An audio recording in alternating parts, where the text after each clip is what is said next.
The idea for the Women's Fund, my idea, was that we would be helping grassroots organizations, small organizations, neighborhood organizations that were not able to receive funding from larger sources. And when Hurricane Andrew hit and there was this pressure to do something, our board member, Evelyn Cohen, gave us $5,000, and that was our initial grant money. And with that, we did 5 grants. During Hurricane Andrew, many women lost their wheelchairs and other adaptive equipment with the hurricane, and the funding from the Women's Fund, we were able to purchase wheelchairs and adaptive equipment that women needed to be able to access the world. When we started to do site visits, which was a few years after we started the grants, I visited areas of the community that I had never been in.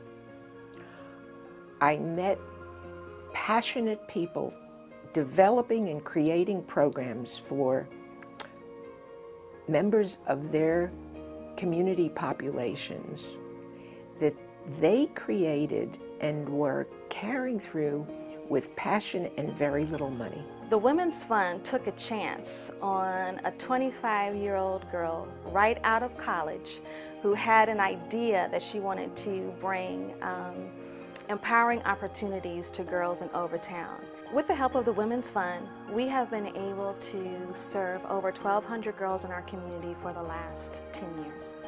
And I can just think of one beautiful example of how when you create opportunities for young girls, they truly blossom.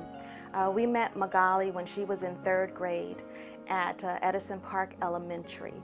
And when we met Magali, she would throw chairs at the facilitators. And everyone once said, you know, we had to kick her out of the program. We were like, no, this is why we're here. This is why we're doing this work. Last year, Magali graduated with honors from high school, is now a freshman at FIU, first-generation college student. Our relationship goes back to when Casa Valentina was really just being thought of.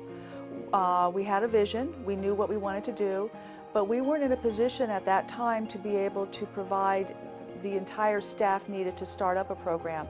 So we turned to the Women's Fund and asked them to be able to, for lack of a better phrase, manage our money, so that when we received donations or grants, we could be able to park those funds with the Women's Fund and be able to use them as we needed to use them. Catholic Legal Services has had a long, and at least from our perspective, a very fruitful relationship with the Women's Fund. They funded us for about 7 years. During those 7 years, because of their funding, we were able to help 1,000 additional women and girls. The importance of the Women's Fund is that they specifically fund gender-specific programs for girls. This is not happening anywhere else in Miami-Dade. And because we are able to focus on the unique needs of girls with specific funding, we are able to improve how girls are empowered in this community.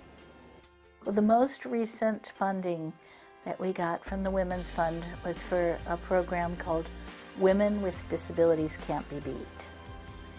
And what it is a domestic violence, sexual assault program addressing the barriers to getting services for women with disabilities. All the shelters now in Miami-Dade County are accessible to women with disabilities, every kind of disability, that they're using American Sign Language interpreters when a woman who's deaf comes into a shelter.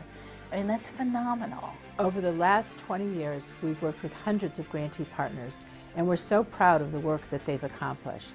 But yet, there is so much that still remains to be done for the women and girls in our community. Thank you so much to the staff of the Women's Fund, to the board of the Women's Fund, to all the volunteers who have made everything possible.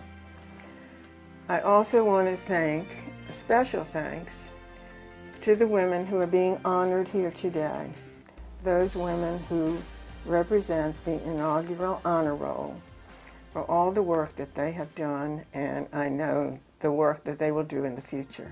Thank you, and thank you for coming.